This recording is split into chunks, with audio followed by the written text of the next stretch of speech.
Hello YouTube, and welcome back to the channel. Welcome back to another episode of Volunteer Patrol. So in this particular situation, I am actually off duty. I'm not in a patrol car, not in uniform. I'm actually at my full-time job. But I still pretty much will respond to certain situations that I'm allowed to, even while off duty. This particular day, I'm at work, my full-time job. And I'm traveling down the 417. I'm traveling northbound on 417. And I'm approaching my exit, actually. Was the very next exit. And there's a toll booth just before my exit.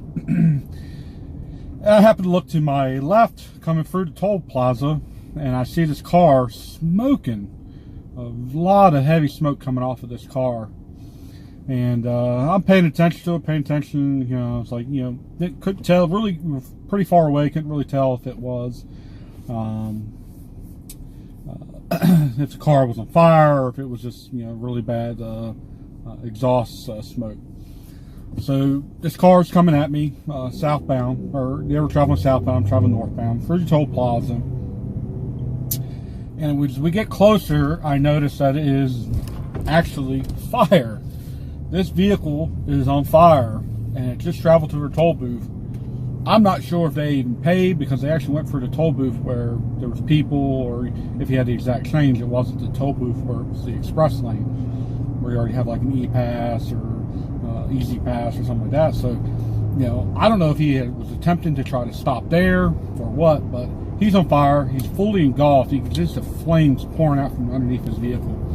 And he's continuing to travel southbound, and so I immediately picked up my phone and called 911. So, hey, 911, and here in Orlando, or at least in Orange County, when they call 911, the sheriff's office will pick up first in most cases.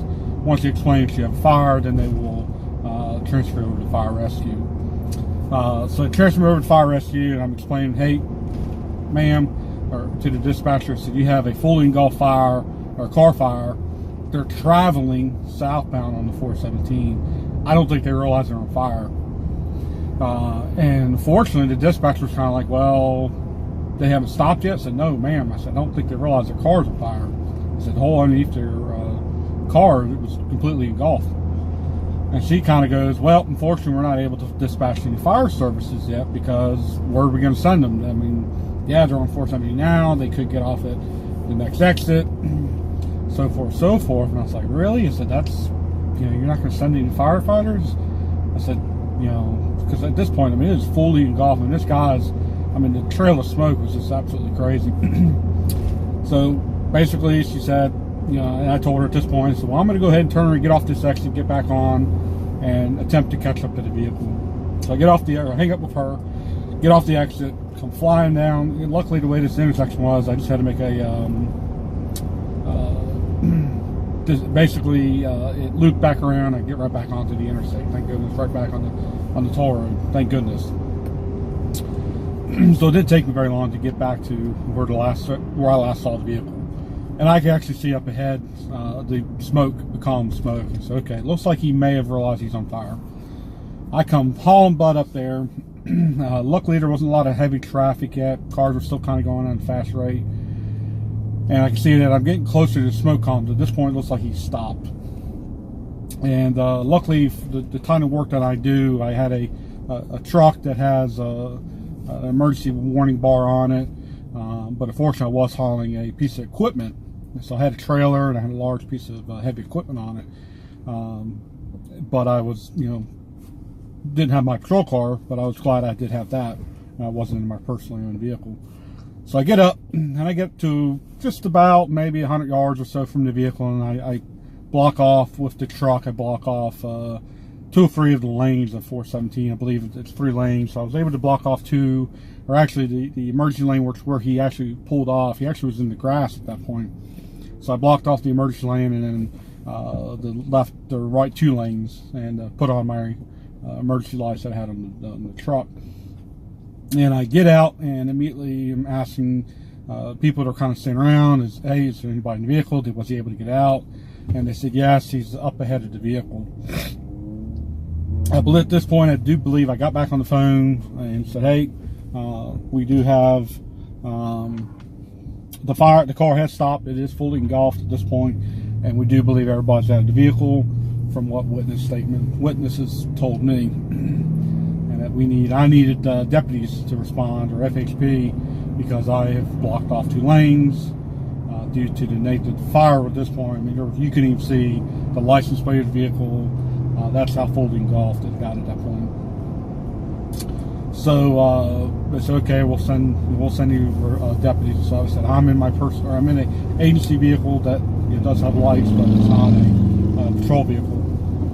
And I do have lanes blocked. So luckily, a trooper happens to be pulling up, who I'm not sure if he actually was off duty as well, or he may have been off duty, or was just about to go off duty.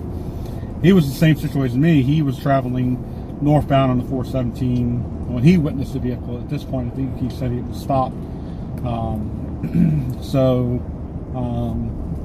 He did the exact same thing I did. He got off at the next exit and came up behind me, and he actually ended up blocking, or actually just ended up parking behind my vehicle and said, yeah, you're doing a fine job. I'm not going to block it anymore.